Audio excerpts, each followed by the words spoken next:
Hello दोस्तों, स्वागत है आपका हमारे यूट्यूब चैनल एम लक्की पांडे में। दोस्तों, थोड़े दिन से थोड़ी तबीयत ढीली होने के कारण 2-3 दिन से रेगुलरली वीडियो नहीं ला पाया आपके लिए, उसके लिए माफ़ी चाहूँगा। और मैं उम्मीद करता हूँ आगे से रेगुलरली आप लोगों के लिए वीडियो लाता रहूँगा। अभी जो हमारे पास 3 जो अपडेट्स आई हैं नॉर्सेट 2021 के लिए, और हम तीनों अपडेट्स के ऊपर बात करने वाले हैं। पहला जो हमारे पास अपडेट आया है वो कि सर एक्सटेंशन हो गई थी चॉइस फिलिंग की डेट के ऊपर, उसके बारे में हम बात करेंगे। दूसरा जो 80-20 रेशियो के ऊपर फैसला आना था सुप्रीम कोर्ट पे, उसका क्या रहा, उसके ऊपर हम थोड़ा डिस्कस करेंगे। तीसरा, मैं इसके अंदर बहुत सारे कैंडिडेट का डाउट आ रहा था कि सर जैसे अगर मैं किसी एम्स में हूँ, जैसे एम्स बिलासपुर में हो या एम्स जोधपुर में हो, तो मैं अपने एक एम्स से दूसरे एम्स को कैसे ट्रांसफ़र करवा सकता हूँ, या कोई इसका प्रोसीजर है, कोई एक फॉर्म है या कोई ऐसा प्रोसीजर है कि मैं जो है ट्रांसफ़र करवा लूँ, ताकि ऐसे कि मैं किसी भी एम्स में अभी एडमिशन ले लेता हूँ और उसके बाद में अपना ट्रांसफ़र करवा लूँगा। और चौथा, बच्चों का ये भी डाउट आ रहा था कि सर जैसे कि नॉर्सेट के थ्रू सेंट्रल गवर्नमेंट में यूनिवर्सिटी में एडमिशन हो रहा है, तो क्या हम ये कर सकते हैं कि सेंट्रल गवर्नमेंट में लेके और जो है हम एम्स के अंदर ट्रांसफ़र करवा लें। तो इन चारों चारों को मैं कोशिश करूंगा डाउट को आपको क्लियर कर दूं इस वीडियो के अंदर, तो बने रहिए वीडियो में। चलिए, तो सबसे पहले हम इस पॉइंट पर बात करते हैं कि जो चॉइस फिलिंग की डेट आ गई थी, इसके ऊपर हमने वीडियो बना भी दी थी। और आप देख सकते हैं यहाँ पे नोटिफिकेशन आया हुआ है कि क्या कहते हैं, 15 जनवरी तक शाम को 5 बजे तक जो है एक्सटेंशन हो गया था डेट का अप्लाई करने के लिए। मतलब जो चॉइस फिलिंग आप लोग अप्लाई करना था उसके ऊपर जो है नॉर्सेट ने डेट को एक्सटेंड कर दिया था, क्योंकि कुछ बच्चे उनको दिक्कत हो रही थी, वो नहीं कर पाए थे। और अभी थोड़ा सा सुप्रीम कोर्ट के फैसले को लेकर डिले था, इस चक्कर में उन्होंने और थोड़ा अंदर की कुछ प्रॉब्लम्स नॉर्सेट में अभी एडमिशन में है थोड़ा सा, तो इसके लिए उन्होंने एक्सटेंड कर दिया कि 15 तारीख तक चांस है आपके पास, आप उसको चॉइस फिलिंग कर सकते हैं अच्छे से, और उसको चॉइस फिलिंग करने के बाद अपनी सीट को लॉक कर लें, क्योंकि एक बार अगर आपने कर लिया तो ये चेंज नहीं होगा। इसलिए अभी भी चांसेस है, किसी ने नहीं करा है तो वो एडिट कर सकते हैं। अब हमारे पास जो आ रहा था दूसरा यही है सॉरी, दूसरा हमारे पास ये आ रहा था कि जैसे कि आप देख सकते हैं कि नोटिफिकेशन के अंदर कि जिन्होंने नहीं भरा है तो वो तो पार्टिसिपेट कर ही नहीं सकते। तो अगर आपने नहीं भरा है और आपको पार्टिसिपेट करना है, जो भी क्वालिफाइड कैंडिडेट है उन सबको भरनी है चॉइस फिलिंग। तो अगर आपने ये सोच के भरा है कि मेरी लो रैंक है, मैं ना भरूँ और ना होगा, तो फिर आप उसको जरूर भरें। ऐसा बिल्कुल भी ना सोचे कि मेरी लो रैंक है और मेरा सिलेक्शन नहीं होगा तो क्या होगा, तो आप उसको जरूर से जरूर भरें। चॉइस फिलिंग सबके लिए भरना मैंडेटरी है, मैं सबको बार बार बोलूंगा। और कोशिश करें चॉइस फिलिंग के अंदर जितने भी हमारे पास ऑप्शन है उन सबको फिलअप करें अपनी चॉइस और अपने ड्रीम्स के अनुसार, जो भी हमें एम्स चाहिए।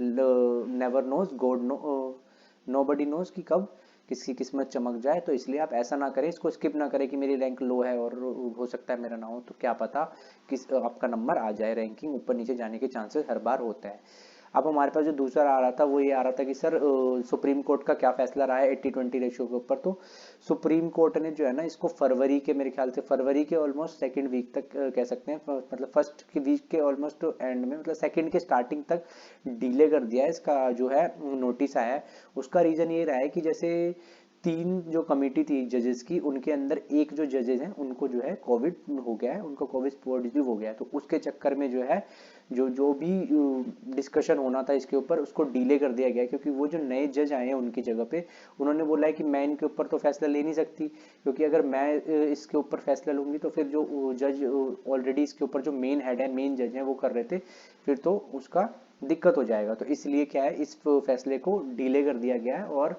इसके ऊपर और अच्छे से बाद में की सारी डिस्कशन सारी चीज़ें हो गई हैं। अब खाली शायद इस पर डायरेक्ट फैसला ही आएगा, और उसके लिए फरवरी में, और उम्मीद करते हैं वो जज जो है वो जल्दी ठीक हो जाए और जल्दी से आप लोगों के लिए 80-20 रेशियो का भी एग्जैक्ट फैसला आ जाए कि 80-20 रेशियो में क्या होने वाला है। बाद में की जो इसके अंदर हम देख रहे हैं, जिसके अंदर सीट जो करी है, एम्स ने जो सीट अलॉट करी है, नॉर्सेट ने जितनी भी सीट्स थी एम्स के अंदर, जितनी भी एम्स है 16 उनके अंदर सीट्स थी, उनकी जो अलोकेशन करी है सीट्स में डिवाइड करा है जनरल कैटेगरी वाइज। अगर आपने वीडियो नहीं देखी तो आप जाके देख सकते हैं, अपने चैनल पर डाली है, सीट वाइज जो अलोकेट करी है सीट्स को, उसके अंदर क्या रहा है, तो उसके अंदर 80-20 रेशियो को पूरा पूरा तरीके से फॉलो अप किया गया है सीट्स को डिवाइड करने के लिए। मतलब जनरल कैटेगरी के हो गए, या फिर हाँ general category male, general category female, OBC male female, इन सबको अच्छे से डिवाइड करके और अच्छे से किया गया है उसके अंदर।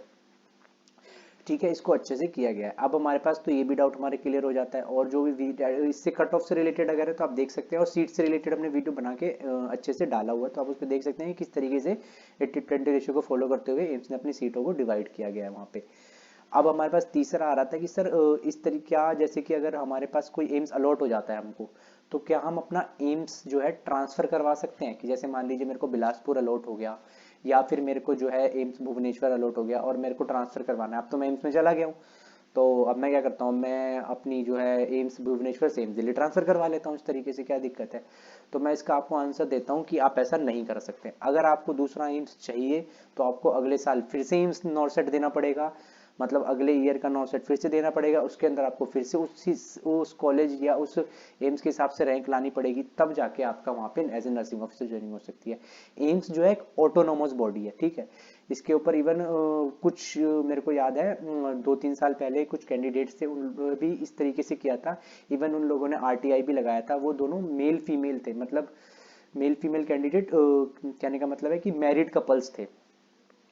तो उन दोनों ने ये सोचा था कि एक एम्स भुवनेश्वर में था और एक एम्स बिलासपुर में था, इस तरीके से। तो उन्होंने सोचा कि या तो हम एक ही जगह भुवनेश्वर में वर्क कर लेते हैं और या फिर, पर ऐसा नहीं हो पाया। और जैसे उन्होंने बताया था कि मैंने लेटर भी लिखा था, इवन हाई अथॉरिटीज को लेटर लिखे थे एम्स के, इवन पीएमओ तक को लेटर लिखा था, पर उसके ऊपर डिक्लेयर कर दिया गया कि ये एम्स का है। और एम्स भाई ऐसा कोई भी रूल्स और रेगुलेशन में एम्स ने नहीं कहा है कि हम किसी का भी ट्रांसफर ऐसे कर सकते हैं। तो एम्स बिल्कुल भी अलो नहीं करता है ट्रांसफरेशन। अगर आपको उसमें चाहिए तो आप इस साल अपनी सीट वहां रखें, जॉब करें, अगले साल फिर से नॉर्सेट दें, एग्जाम क्लियर करें, और अगर आपका काउंसलिंग में आ जाता है नाम तो आप फिर जाके उस एम्स के अंदर अपना ले सकते हैं। तो इस तरीके से बिल्कुल। और इवन आरटीआई भी लगाया गया है इसके ऊपर। आरटीआई लगा के भी जानने की कोशिश करी गई है कि एम्स ऐसा क्यों नहीं कर रहा है। एम्स ऐसा कर सो सकता है कि अब तो हम आ गए हैं सेंट्रल गवर्नमेंट के अंदर, ये दोनों के दोनों कॉलेज तो हम ट्रांसफर कर सकते हैं, लेकिन एम्स ने इसको बिल्कुल ही आरटीआई को रॉन्ग करके बोला था कि हम किसी को भी ऐसी अथॉरिटी नहीं देते हैं इनसाइड कि आप एक एम्स से दूसरे एम्स में अपना ट्रांसफर करवा लें।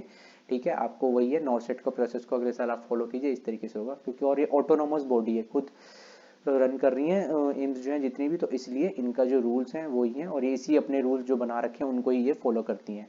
तो उस तरीके से प्रॉपर है कि हम नहीं कर सकते हैं। आप इवन आपको जो एम्स अलॉट होगा इस साल वही होगा। हाँ, अगर आपको दूसरा एम्स चाहिए, आपका ड्रीम एम्स जैसे दिल्ली हो गया, अगर दिल्ली चाहिए तो आपको फिर अगले साल देना पड़ेगा, आपको दिल्ली जितनी रैंकिंग लानी पड़ेगी, काउंसलिंग में बैठना पड़ेगा, फिर जाके जो है आपका वहां से ट्रांसफर हो जाएगा। इस तरीके से हो सकता है, उसके अलावा कोई प्रोसेस नहीं है। इनसाइड कोई प्रोसेस नहीं है कि आप इनसाइड अपनी बात कर ली, अब तो एम्स में तो सीधा ट्रांसफर करवा लिया, ऐसा कुछ भी प्रोसेस इसके अंदर एम्स के अंदर नहीं है। तो उम्मीद करता हूँ ये वीडियो आपको अच्छी लगी होगी, पसंद आई होगी, इन्फॉर्मेटिव लगी होगी। मैंने इसके अंदर तीनों से चारों चीज़ें कवर करने की कोशिश करी है।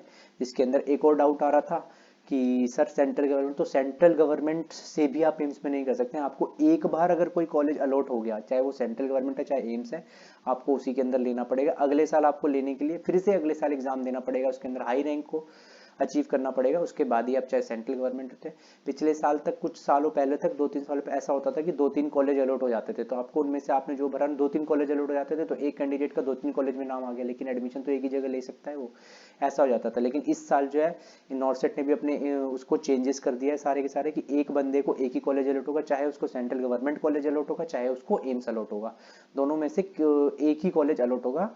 अगर या तो एम्स हो सकता है कोई सा भी, या सेंट्रल गवर्नमेंट अलॉट होगा। ऐसा नहीं होगा कि सेंट्रल गवर्नमेंट भी अलॉट हो गया और उसको एम्स भी अलॉट हो गया काउंसलिंग के ड्यूरेशन के अंदर, जो भी काउंसलिंग अभी अलोकेशन प्रोसेस होंगे उस ड्यूरेशन के अंदर। ऐसा नहीं होगा कि दो दो कॉलेज दो एक जने को अलॉट हो जाएंगे, एक को एक ही अलॉट होगा और आप उसी के अंदर एडमिशन ले सकते हैं। तो इसलिए वो बोल रहे हैं, इसलिए ये रीजन है कि प्रेफरेंस को बहुत ज़्यादा फोर्स किया जा रहा है कि आप अपनी प्रेफरेंस जो भी भरें उसको बहुत ध्यान से भरें, ऊपर नीचे देख लेंगे आपको कौन सा कॉलेज पसंद है, कौन सा कॉलेज नहीं है, क्या करना चाहिए, क्या मुझे भरना चाहिए, क्या मुझे नहीं भरना चाहिए, इन सब चीज़ों को कर ले और हिसाब से करें। तो ये है, उम्मीद करता हूँ चारों डाउट क्लियर हो होंगे और वीडियो बहुत इन्फॉर्मेटिव रही होगी। पहला डाउट हमने देख लिया कि भाई जो हमारे पास चॉइस फिलिंग की डेट है, मतलब उसे हमें 15 तक करना है, तो आप नहीं करा तो आज भी कर सकते हैं और कल भी पूरे दिन का टाइम है, और कोशिश करें कि आज में कर लें या कल मॉर्निंग तक में, शाम तक का टाइम ना छोड़ें।